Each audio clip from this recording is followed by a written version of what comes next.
Bismillahirrahmanirrahim. Assalamualaikum warahmatullahi wabarakatuh. Salam, Om Swastiastu, Namo Buddhaya, salam kebajikan. Adil Katalino, Bak Curamin Kak Saruga, Basengat Kak Jubata, arus. Salam sehat. Yang terhormat Bapak dan Ibu Asesor, perkenalkan saya Dwi Sulistiawati dengan nomor induk dosen nasional 4029062901. Dosen tetap pada program studi Sarjana Terapan Keperawatan Kampus Singkawang, Poltekkes Kemenkes Pontianak, Kalimantan Barat. Sebagai dosen, saya wajib melaksanakan Tridharma Perguruan Tinggi, yaitu pelaksanaan pengajaran, penelitian, dan pengabdian kepada masyarakat. Video ini merupakan bagian dari pernyataan diri dalam unjuk kerja Tridharma Perguruan Tinggi atau PDD UKT-PT untuk pengajuan sertifikasi dosen tahun 2026 khususnya dalam aspek pengajaran. Pada kesempatan ini, saya akan menjelaskan secara singkat mengenai mata kuliah komunikasi yang saya ampuh dengan kode WAT 60224, rumpun mata kuliah keperawatan dasar, penempatan pada semester 1. Capaian pembelajaran mata kuliah ini dirancang agar mahasiswa mampu menjelaskan konsep dasar komunikasi, mampu menerapkan komunikasi terapeutik, mampu menerapkan komunikasi pada setiap proses keperawatan dimulai dari pengkajian, diagnosa, rencana, implementasi, dan evaluasi. Mampu menerapkan komunikasi berdasarkan tingkat usia, mampu menerapkan komunikasi pada pasien dengan kebutuhan khusus, kemudian mampu menerapkan komunikasi pada keluarga, kelompok, dan masyarakat. Mampu menerapkan komunikasi pada pasien dengan gangguan fisik dan gangguan jiwa, mampu menerapkan komunikasi dalam konteks sosial, latar belakang budaya, kultur, diversity, dan keyakinan, mampu menerapkan praktika atau implementasi strategi pelaksanaan komunikasi terapeutik. Mata kuliah ini memiliki bobot 2 SKS dengan menggunakan metode klasikal dengan pendekatan case study. Pada pembelajaran ini, mahasiswa tidak hanya diajarkan secara teori saja, namun dipersiapkan untuk dapat mempraktikkan proses komunikasi pada klien sesuai dengan kondisi di lapangan.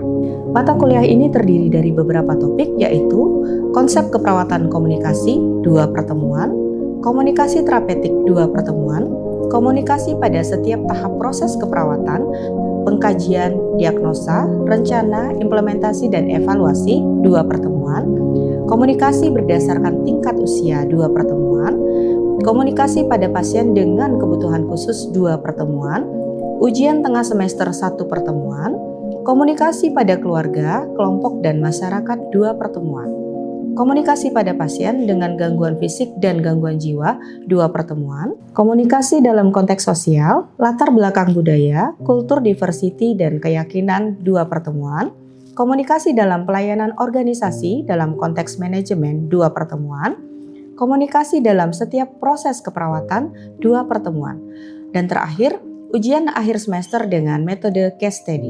Proses pembelajaran yang saya terapkan dengan pendekatan DIA, yaitu Delivery, Interaction, dan Assessment, dengan tujuan proses transfer keilmuan dapat berlangsung secara sistematis dan terukur.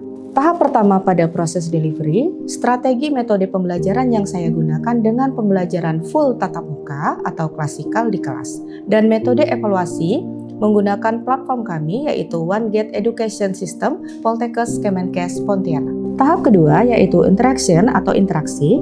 Interaksi di dalam kelas dirancang menggunakan pendekatan student case study dengan tujuan memberikan gambaran terhadap kasus-kasus yang mungkin terjadi di lapangan melalui proses bermain peran, role play di kelas, sehingga mahasiswa terlatih dalam menghadapi masalah di lapangan dan dapat menjadi konselor yang berkompeten sesuai dengan bidangnya. Ketiga, assessment atau penilaian.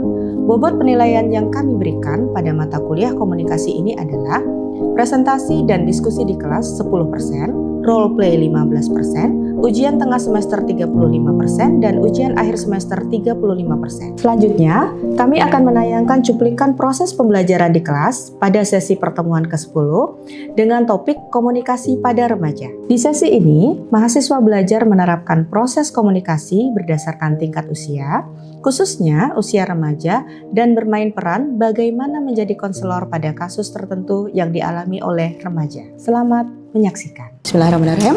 Assalamualaikum warahmatullahi wabarakatuh. Waalaikumsalam warahmatullahi wabarakatuh. Selamat siang. Siang, Ibu. Bagaimana kabarnya hari ini, adik-adik? Sehat? Sehat. Bahagia? Bahagia.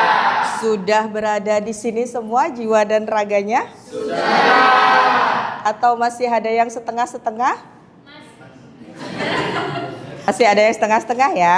Oke, baik, tidak apa-apa. Masih setengah-setengah. Di mana jiwanya, di mana raganya itu merupakan hal yang lumrah. Karena apa? Kita masih transisi tadi dari luar kemudian ke kelas. Oke. Untuk biar kita fokus, kita coba afirmasi diri kita dulu. Kita timbulkan hal-hal yang positif. Kita datangkan energi yang positif. Yang pertama, apa yang harus saya terapkan di dalam diri saya? Hari ini kita harus terlebih dahulu bahagia. Jadi pastikan hari ini saya bahagia. Ayo ikuti. Hari ini saya bahagia. Saya sudah siap untuk menerima ilmu yang positif. Saya sudah siap menerima ilmu yang positif. Saya kuat dan saya selalu bersemangat. Saya kuat dan saya selalu bersemangat. Ada bedanya sebelum dan sesudah kita mengafirmasi diri? Apa bedanya?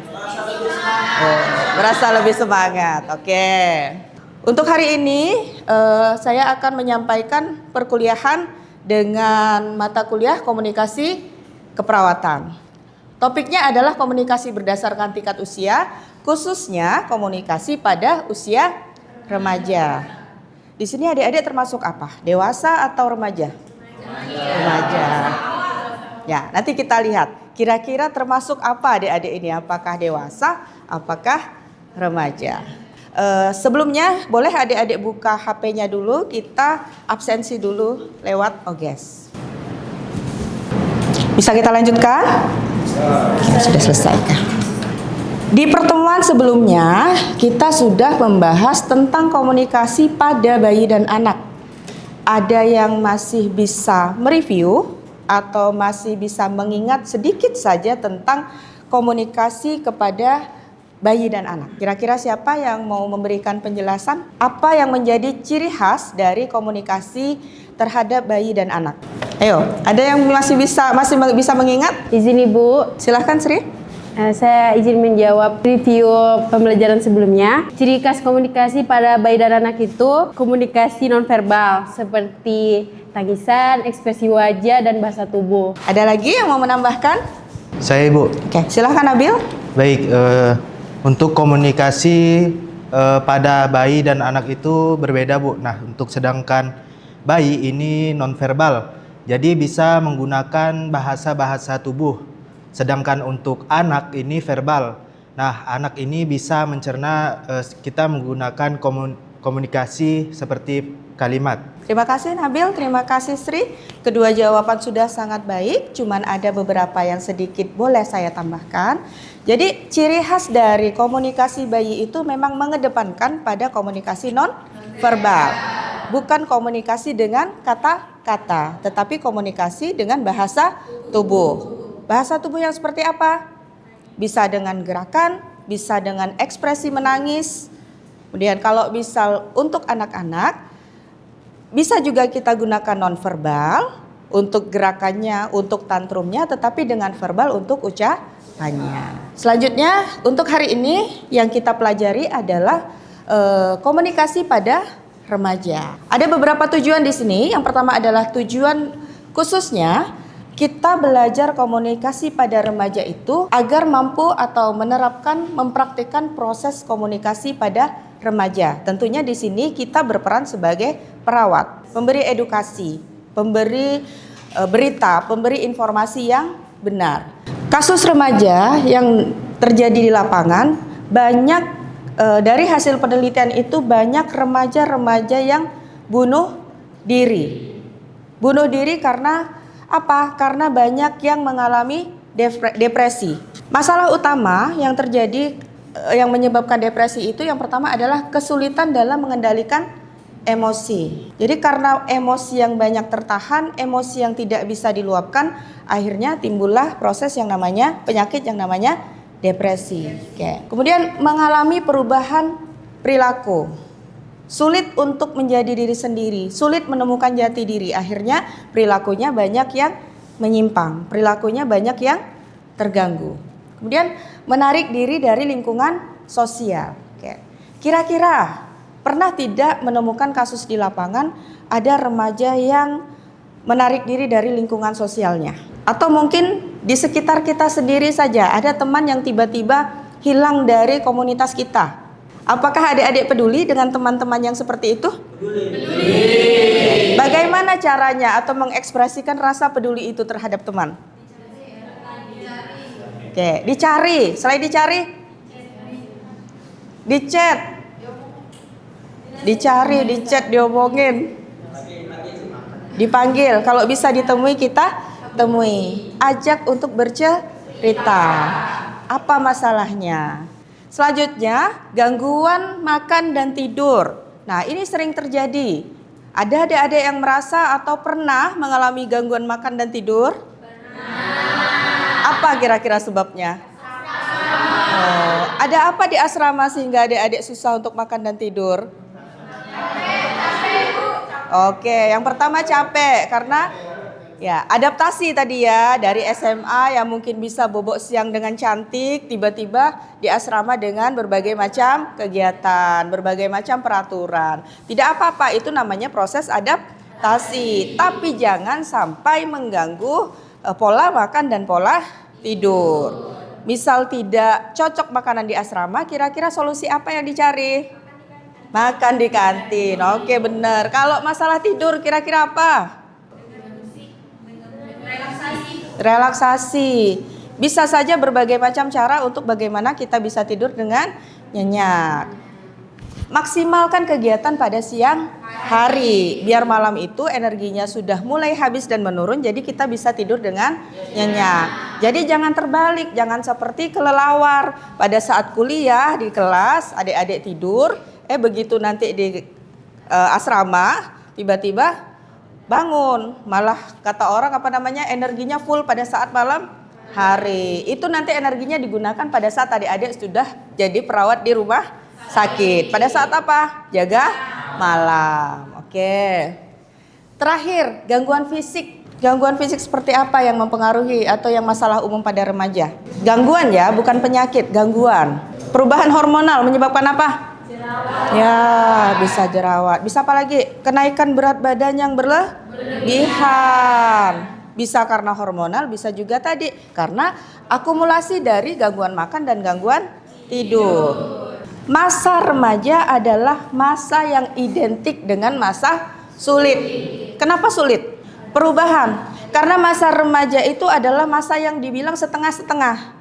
Dibilang orang dewasa belum cukup, dibilang anak-anak juga sudah lewat. Iya, sudah terlewat. Jadi masa transisi di mana banyak situasi yang menjadi tantangan. Ada yang sempat mengingat atau pernah mengingat kira-kira adik-adik pada masa puber-pubernya nih SMA ya 17 tahun ya. Ya, identiknya kan transisi itu di saat 17 tahun. Kira-kira apa dulu permasalahan yang muncul? Pernah mengingat apa kira-kira masalah yang muncul? Entah itu di rumah, entah itu dengan teman, entah itu sudah mulai dengan lawan jenis. Oke, jadi kira-kira masalah apa pada saat remaja? Masalah hubungan asmara sih Bu. Hubungan asmara. Bisa diceritakan hubungan asmara yang bagaimana pada saat lagi lagi mekar-mekarnya kah? Iya, lagi mekar-mekarnya. Kita kan udah sayang-sayangnya sama dia Bu, dia malah pacaran sama kawan kita Bu. Berarti judulnya ditinggal saat sayang-sayangnya. Itu juga salah satu dari permasalahan remaja ya. Jadi bagaimana sedang lagi sayang-sayangnya, lagi cinta-cintanya ternyata ditinggal. Masalah asmara, kalau dibilang cinta monyet, bisa enggak dibilang cinta monyet? Bisa lah ya, masih kategori. Oke. Jadi ternyata banyak permasalahan-permasalahan di sini. Makanya identik masa remaja itu masa yang sulit. Lanjut, untuk teknik komunikasi dengan remaja, yang pertama bisa dengan melalui orang lain atau pihak ketiga. Apa maksudnya dengan pihak ketiga? Bisa keluarga, bisa orang yang dipercaya oleh si remaja tersebut. Kalau istilah trennya sekarang bestinya, ya best friendnya. Kalau memang dia tidak langsung bisa percaya terhadap kita sebagai konselor, bisa kita hadirkan orang ketiga, bisa sahabat atau bisa orang yang dipercaya kepada si pasien atau klien. Oke. Kemudian lanjut tadi, berkaitan dengan yang sebelumnya, kita bisa menceritakan apa yang sudah pernah kita alami, atau kita bisa bercerita tentang kasus serupa yang dialami oleh orang lain. Jadi bisa diceritakan, oh kasus seperti ini pernah terjadi mungkin pada siapa atau pada saat kapan. Jadi berdasarkan pengalaman, solusinya seperti ini dan itu berhasil. Jadi kita menceritakan sesuatu yang sudah berhasil, sudah ada solusinya. Jangan yang mengambang, biar klien itu percaya terhadap apa yang kita sampaikan. Posisikan klien itu nyaman terlebih dahulu dengan kondisi yang tenang terlebih dahulu. Tidak ada gangguan berupa keributan atau ternyata jaraknya juga jangan terlalu jauh. Kata-kata sepele aja pada saat kita menyapa klien. Iya, ada yang bisa saya bantu? Atau baik, ada yang bisa saya bantu? Kira-kira beda tidak maknanya? Walaupun kata-kata yang kita ucapkan itu sama. Lebih nyaman yang mana diterima oleh adik-adik? Yang kedua. Kenapa? Lebih sopan. Lebih enak didengar. Kemudian apa lagi? Kemudian hambatan psikologis. Nah, ternyata hambatan psikologis bukan hanya klien saja yang punya hambatan. Kita sebagai konselor, kita sebagai edukator juga punya hambatan. Salah satunya adalah rasa bosan. Itu yang diceritakan. Jadi bagaimana untuk menghindari rasa bosan ini? Membantu klien untuk memberikan informasi yang terbaru, boleh. Yang fokus terhadap masalahnya. Jadi diarahkan bukan berarti kita memberikan pertanyaan tertutup, tidak. Tetapi mengajarkan klien itu biar bisa fokus terhadap masalah yang dialaminya. Nah ini, lanjut kita masuk ke tahap komunikasi pada remaja. Yang pertama adalah tahap persiapan. Persiapan di sini adalah persiapan bagi penolong. Jadi ketika kita menjadi seorang edukator, jangan dulu fokus deh terhadap klien, tapi fokus dulu terhadap diri kita. Karena kalau kita sudah berhadapan dengan klien, kita itu harus terlihat paripurna di hadapan klien. Masalah yang ada sudah tidak terlihat. Ketakutan yang ada juga sudah tidak boleh terlihat oleh pasien. Kurang duit juga tidak boleh kelihatan. Jadi harus tetap happy, tetap siap seperti itu. Yang pertama, mendapatkan informasi tentang pasien. Bagaimana cara mendapatkan informasi tentang pasien? Kalau misal dia di rumah sakit, kita bisa melihat dari rekam medis. Tapi kalau misal dia datang berkunjung ke kita, berarti dari anamnesa. Jadi kita wawancarai dulu. Kemudian mengeksplorasi perasaan, fantasi dan ketakutan diri. Oke. Sudah siap untuk kita bermain peran? Siap. Oke. Kita lanjutkan untuk mensimulasikan atau memperagakan bagaimana ada yang bertindak sebagai konselor dan ada juga yang bertindak sebagai pasien. Baik, setelah teori tadi kita sampaikan dan kita belajar bersama-sama, kita lanjutkan dengan role play atau bermain peran. Jadi nanti kita akan melihat, nanti untuk audien boleh disampaikan, boleh dikoreksi pada saat sudah selesai, nanti diberikan saran, silahkan disimak sama-sama apa yang perlu kita tambahkan. Hari ini kita akan melakukan komunikasi pada remaja, yaitu dengan masalah obesitas pada remaja. Nah, setelah perawat melakukan tahap persiapan, lalu dilanjutkan dengan tahap orientasi, yaitu yang pertama memberikan salam. Selamat pagi, kakak. coret-coret aja berikan masukan nanti di Oke, mana. perkenalkan saya perawat Brigita yang hari ini bertugas. Sambil dilihat Kalau kasih boleh masukan. tahu nama kakak siapa ya? Anggi. Oke, namanya cantik sekali ya. Baik, tujuan saya datang ke sini pada hari ini adalah untuk memberikan edukasi kepada kakak Anggi. Nah, untuk waktu yang dibutuhkan sekitar 15 menit. Apakah kakak Anggi bersedia? Tulis ya sudah nanti Apakah masukannya Bapak bersedia, dari Pak? poin ini 7 sampai selesai. Oke, kalau Sambil begitu diperhatikan. kita akan masuk ke tahap selanjutnya ya. Selanjutnya ada tahap kerja. Pasien memberikan kesempatan kepada pasien untuk bertanya dan menggali masalahnya. Baik, kakak Anggi, bagaimana perasaannya hari ini? Apakah ada masalah atau ada yang bisa diceritakan?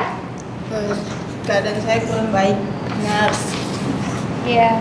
Karena saya suka sedih, karena saya insecure badan saya. Baik, untuk kesimpulan yang saya dapatkan dari cerita kakak Anggi ini, kakak merasa insecure ya kak ya, karena ada kenaikan berat badan. Nah, untuk kenaikan berat badan itu adalah hal yang normal ya kak ya, tidak begitu buruk untuk kakak, namun perlu diperhatikan untuk dijaga agar berat badannya tidak terlalu naik ya kak ya. Dan kakak tidak perlu merasa terlalu insecure karena di bagian tubuh kakak itu pasti masih ada yang terlihat lebih baik dan indah di mata orang.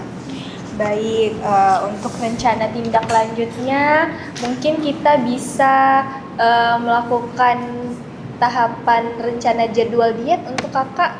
Kayak saya bisa bantu untuk saya buatkan jadwal diet, nanti kita bisa diskusi kakak maunya di mana. Kita bisa ketemu di kafe ataupun di tempat yang kakak senangi, di mana? Oh, di kafe. Oke, nanti diatur saja ya jadwalnya ya. Oke, kalau begitu sampai jumpa lagi kak ya. Selamat pagi. Terima kasih. Tepuk tangan untuk kita semua, kasih aplaus.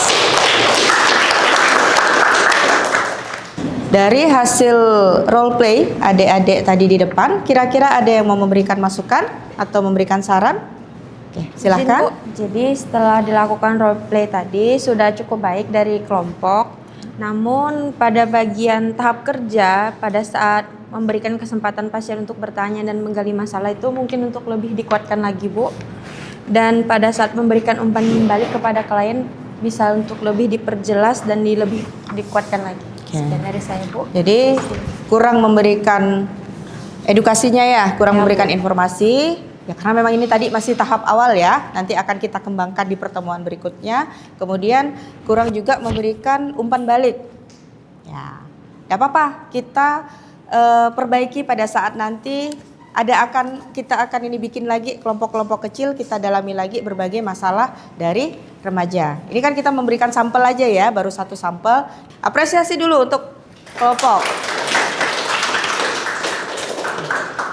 Masukan dari saya, yang pertama tadi bukan hal negatifnya juga yang kita sampaikan, tetapi ada beberapa yang saya acungi jempol, dalam artian saya anggap itu baik. Jadi seorang perawat itu punya empati, punya rasa bagaimana, punya semangat bagaimana membuat pasien itu berbesar hati terlebih dahulu. Pasien tadi mengatakan bahwa dirinya insecure. Untuk perawat bisa menenangkan dari si pasien dengan cara kenaikan berat badan itu normal. Kenaikan berat badan itu sesuatu yang normal, sesuatu yang memang bisa terjadi atau sering terjadi. Cuman memang perlu diantisipasi agar tidak berlebihan. Nah, untuk saran mungkin boleh ketika nanti pendalaman berikutnya, pendalaman materi berikutnya, bukan hanya bagaimana caranya diet, tetapi bagaimana memperbaiki pola hidup. Pola hidup itu apa? Khususnya untuk yang obesitas kira-kira yang perlu diperbaiki. Iya, pola makan, olahraga, aktivitas. Jadi pola makan pun bukan hanya jumlah makanan tetapi jenis makanan. Remaja-remaja zaman sekarang trennya apa nih? Makan junk food. Tuh, perubahan pola-pola itu yang nantinya boleh diberikan saran. Oke. Baik, sebelum mengakhiri perkuliahan hari ini, ada yang ingin ditanyakan atau dikonfirmasi terlebih dahulu? Ya, izin Bu, saya ingin bertanya. Silakan Akbar. Oke, pertanyaan saya, bagaimana kita sebagai edukator, sebagai perawat ya Bu, ini terjadi pada kawan-kawan kita yang memang agak sulit menjaga pola makan ataupun pola aktivitasnya. Terkadang memang mereka tahu bahwasannya dia ini hidupnya tidak sehat dan kondisi tubuhnya sudah obesitas, tapi untuk kita mengedukasinya itu sudah berulang dan tidak mau kawan yang sudah kita edukasi tidak mau berubah gitu. Itu bagaimana caranya? Oke. Kita harus tahu betul bagaimana untuk merubah pola itu bukan hanya dari bagaimana kita diperintah atau kita diajak, tetapi ternyata banyak faktor-faktor yang mempengaruhi itu. Kira-kira apa?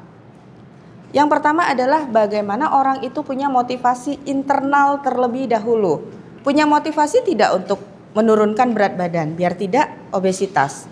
Nah, kalau misal dia tidak punya motivasi ya tamatlah sudah riwayatnya. Atau dia punya motivasi tetapi belum tergerak untuk bagaimana mengaplikasikan lebih real. Perlu apa? Kalau orang seperti ini, teman seperti ini perlu apa? Perlu niat, perlu semangat, perlu lingkungan atau support system yang mendukung. Akbar, kalau ngajak saya diet, jangan cuma bilang makanan ini yang sehat, tetapi bagaimana caranya? Ajak untuk olahraga sama-sama. Atau Akbar sama temannya, jangan ngajak saya nanti susah. Ngajak maksudnya temannya. Jadi kalau misal mengajak temannya untuk diet, untuk tidak makan makanan yang sifatnya tidak sehat, junk food lah ya, jangan sebut merek. Tidak sehat, jadi jangan hanya melarang untuk tidak makan makanan yang tidak sehat, tetapi bagaimana mengajak untuk menemukan makanan yang sehat tapi relatif enak. Kira-kira makanan apa yang relatif enak? Salad. Apakah salad itu pasti sehat? Kenapa? Kenapa salad itu tidak pasti sehat? Komponen sayur dan buahnya sehat, tetapi dressingnya belum tentu sehat. Dressing itu apa? Nah, sausnya bisa diganti dengan apa? Yang lebih tradisional food. Nggak, tadi kita masih bicara salad. Kita masih bicara salad tadi. Dressingnya diganti apa? Diganti sambal pecel mungkin ya, jadi rujak gitu kan? Nah, buah kakak. Kalau sayur iya gado-gado. Nah itu ya. Jadi bukan hanya mengajak secara verbal, tetapi bagaimana kita memposisikan, ayo sama-sama, ayo. Jadi mengajak dengan contoh. Kita memberikan contoh dan kita merangkul teman tersebut. Oke. Ada lagi yang mau bertanya? Baik, kalau dirasa sudah cukup untuk pertemuan kali ini, jangan lupa untuk materi pertemuan selanjutnya kita akan membahas komunikasi kepada orang dewasa. Jadi nanti boleh adik-adik buka dulu materinya, boleh buka SOP-nya kembali. Jadi nanti ketika kita ketemu lagi, kita sudah siap untuk membahas dan mengulas materi untuk komunikasi pada orang dewasa. Terima kasih. Assalamualaikum warahmatullahi wabarakatuh. Waalaikumsalam warahmatullahi wabarakatuh. Terima kasih, Bu. Sama-sama. Demikian cuplikan pelaksanaan pembelajaran yang saya laksanakan. Saya menyampaikan terima kasih dan penghargaan yang sebesar-besarnya kepada Bapak dan Ibu Asesor atas waktu, perhatian, dan masukan yang diberikan dalam proses sertifikasi dosen ini. Terima kasih juga saya ucapkan kepada Panitia Sertifikasi Dosen tahun 2026 serta pimpinan dan seluruh sivitas akademika Poltekkes Kemenkes Pontianak atas dukungan diberikan selama proses sertifikasi dosen. Semoga saya dapat terus meningkatkan kualitas pelaksanaan Tridharma perguruan tinggi, khususnya dalam penyelenggaraan pembelajaran yang bermutu, aplikatif, dan berorientasi pada pencapaian-capaian pembelajaran. Terima kasih. Wassalamualaikum warahmatullahi wabarakatuh. Salam, namo buddhaya, salam kebajikan.